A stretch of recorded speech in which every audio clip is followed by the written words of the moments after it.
Perkenalkan, nama saya Niputa Berlianjini Putri. Nah, jadi yang pertama saya akan menjelaskan apa itu kebijakan fiskal. Jadi, kebijakan fiskal adalah kebijakan yang dilakukan oleh pemerintah untuk mengatur perekonomian negara melalui pengelolaan pendapatan dan pengeluaran negara. Ini biasa dilakukan dengan cara seperti pengaturan pajak dan pengeluaran pemerintah. Kebijakan fiskal merupakan bagian dari kebijakan ekonomi makro yang digunakan untuk mencapai sasaran pembangunan suatu negara. Selanjutnya, saya akan menjelaskan mengenai apa itu kebijakan moneter. Jadi, kebijakan moneter adalah tindakan yang diambil oleh bank sentral suatu negara untuk mengatur jumlah uang yang beredar dan suku bunga dengan tujuan mencapai stabilitas ekonomi negara. Kebijakan ini biasanya bertujuan untuk mempengaruhi inflasi, pengangguran, dan pertumbuhan ekonomi. Pihak yang dapat memberikan kebijakan moneter ialah pemerintah suatu negara ataupun otoritas moneter. Halo, perkenalkan nama saya Alfred Aurelio dan pada kesempatan kali ini saya akan menjelaskan tentang aspek kebijakan moneter. Seperti yang sudah tertampang di slide, aspek kebijakan moneter ada 3 poin, yaitu yang pertama ada jumlah uang yang beredar, yang kedua ada suku bunga, dan yang ketiga ada operasi pasar terbuka. Jadi saya akan menjelaskan satu-satu dari poin tersebut. Yang pertama adalah jumlah uang yang beredar. Jadi jumlah uang yang beredar ini merujuk pada total uang yang tersedia dalam perekonomian, termasuk uang tunai dan saldo dalam rekening bank. Pengaturan jumlah uang yang beredar bertujuan untuk menjaga kestabilan harga dan mendukung pertumbuhan ekonomi yang ada. Lalu yang kedua ada suku bunga. Suku bunga adalah tingkat biaya pinjaman atau pengembalian investasi. Bank sentral menggunakan suku bunga untuk mengendalikan inflasi dan memengaruhi tingkat pertumbuhan ekonomi dan investasi dalam perekonomian. Lalu yang ketiga ada operasi pasar terbuka. Jadi operasi pasar terbuka ini adalah kegiatan bank sentral dalam membeli atau menjual surat berharga milik pemerintah di dalam pasar terbuka untuk mengatur likuiditas dan jumlah uang yang beredar di dalam pasar. Tujuannya sendiri adalah untuk menjaga kestabilan ekonomi dan mengendalikan inflasi. Lalu mengapa sih ketiga poin tersebut masuk dalam aspek kebijakan moneter? Jadi alasannya adalah karena 3 poin tersebut masing-masingnya berperan sebagai sebuah instrumen yang digunakan oleh bank sentral untuk mengatur dan mengendalikan perekonomian yang ada di Indonesia. Lalu saya akan menjelaskan contoh dari kebijakan moneter.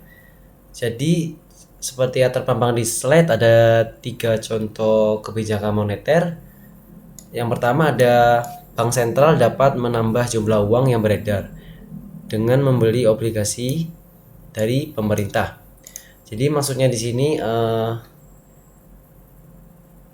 maksudnya bank sentral ini adalah bagian dari operasi terbuka, di mana bank sentral membeli obligasi pemerintah dari pasar untuk menambah jumlah uang yang beredar di perekonomian yang ada di Indonesia. Dengan membeli obligasi, bank sentral itu dapat menyuntikkan uangnya ke dalam sistem perbankan yang meningkatkan likuiditas dan mendorong aktivitas perekonomian. Lalu yang kedua ada menurunkan suku bunga untuk mendorong pinjaman dan konsumsi. Jadi ketika bank sentral menurunkan suku bunga, biaya pinjaman menjadi lebih murah bagi para konsumen dan juga perusahaan. Hal ini mendorong lebih banyak pinjaman dan pengeluaran yang ada, yang dapat merangsang pertumbuhan ekonomi. Hal ini adalah bagian dari kebijakan moneter ekspansif yang bertujuan untuk meningkatkan aktivitas ekonomi. Lalu yang ketiga ada untuk meningkatkan likuiditas, bank sentral akan membeli obligasi pemerintah. Seperti sudah saya jelaskan di awal tadi, ini menunjukkan penggunaan operasi pasar terbuka untuk meningkatkan likuiditas. Dengan membeli obligasi pemerintah, bank sentral menambah uang ke sistem keuangan yang dapat membantu meningkatkan kredit dan investasi ke dalam perekonomian Indonesia. Lalu dari ketiga contoh tadi, hal ini menunjukkan bagaimana kebijakan moneter digunakan untuk mempengaruhi tingkat likuiditas, suku bunga, dan aktivitas ekonomi secara keseluruhan, dengan tujuan untuk mencapai kestabilan ekonomi dan pertumbuhan ekonomi yang berkelanjutan. Halo semuanya, perkenalkan nama aku Jessica Anjaya. Selanjutnya aku akan menjelaskan tentang analisis kebijakan moneter di Indonesia. Kebijakan moneter itu seperti dikelola oleh Bank Indonesia. Nah, kebijakan moneter ini memiliki beberapa tujuan utama, yaitu yang pertama menjaga stabilitas nilai rupiah, lalu mendukung pertumbuhan ekonomi, dan mereka adalah mengendalikan inflasi. Nah, selanjutnya adalah kebijakan moneter memiliki peran kebijakan, yaitu pertama mengatur likuiditas pasar, lalu mempengaruhi suku bunga, dan mereka adalah menciptakan kondisi ekonomi yang stabil. Jadi hari ini aku akan menjelaskan tentang analisis kebijakan fiskal di Indonesia. Kebijakan fiskal itu merujuk pada pengelolaan anggaran negara yang melibatkan pendapatan dan belanja negara. Nah, kebijakan fiskal ini memiliki beberapa tujuan, yaitu yang pertama adalah menciptakan stabilitas ekonomi, mengurangi ketimpangan, dan juga mendorong pertumbuhan ekonomi. Kebijakan fiskal tahun 2023 sampai tahun 2024. Yang pertama adalah kebijakan fiskal tahun 2024 diarahkan untuk mempercepat transformasi ekonomi yang inklusif dan berkelanjutan.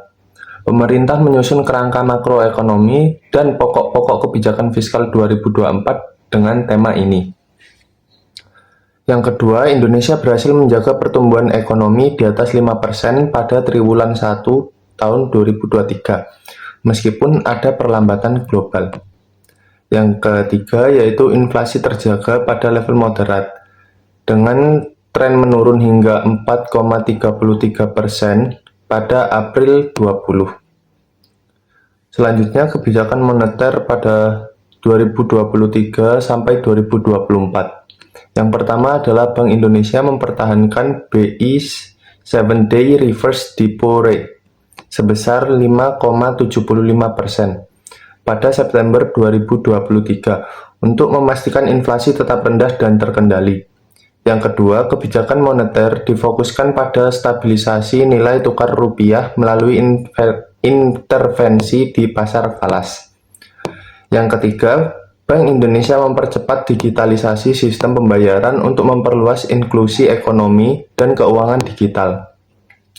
Yang keempat, perluasan kerjasama dengan bank sentral lain untuk penggunaan local currency transaction atau LCT dalam perdagangan dan investasi.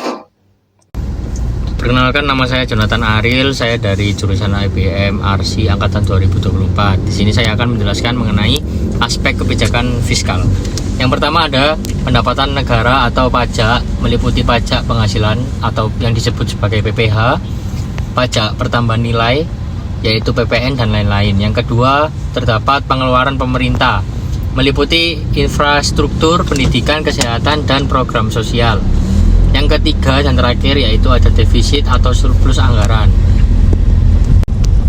Baik, yang selanjutnya saya akan menyebutkan contoh dari kebijakan fiskal itu sendiri. Yang pertama ada penurunan pajak. Ini dapat mempercepat pertumbuhan ekonomi, terutama selama periode resesi. Yang kedua ada peningkatan pengeluaran pemerintah, mengurangi pengangguran dan meningkatkan aktivitas ekonomi terutama dalam situasi resesi.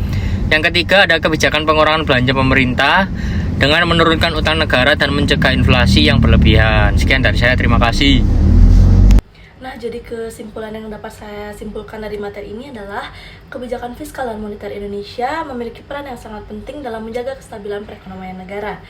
Kebijakan fiskal berfokus pada pengelolaan pendapatan dan pengeluaran negara melalui pajak dan belanja pemerintah dengan tujuan untuk merangsang pertumbuhan ekonomi, mengurangi pengangguran, dan mengendalikan inflasi.